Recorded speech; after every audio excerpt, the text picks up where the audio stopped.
My sister, who is now in her mid-40s, suffered a stroke at the age of 33. And unfortunately, she suffered a massive stroke.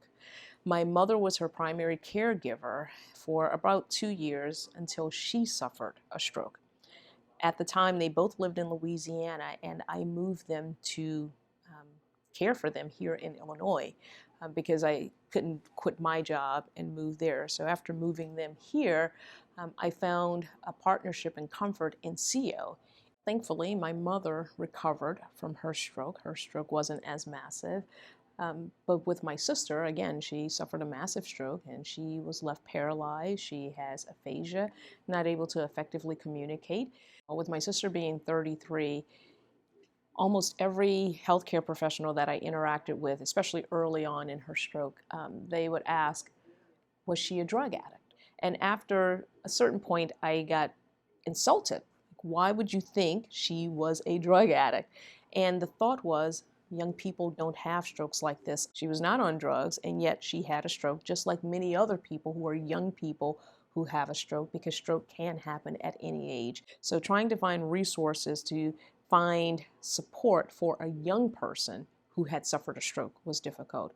Through working with CO, I was able to understand how to research facilities that would meet her needs, how to have conversations with the physicians that were appropriate to get her the correct care that she needed. And it's hard to convince young people that it could happen to them because it doesn't happen to young people often, but it can.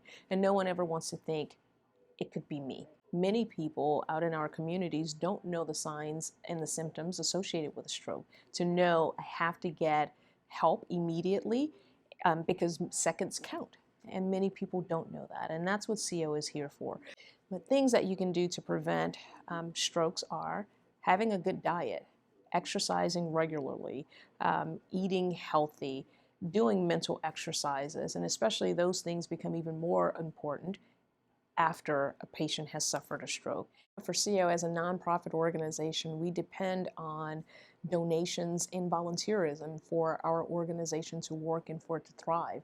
And there are lots of opportunities to get involved in CO and to help other people who may be suffering from a stroke or caregivers that are caring for someone who suffered from a stroke. We would like to extend the programs that we offer to a broader range of people and into more communities. However, we're limited due to the number of volunteers that we have. So anyone who is interested in working with CO in supporting stroke survivors and caregivers who support stroke survivors, we are more than happy to have them volunteer in any of our programs.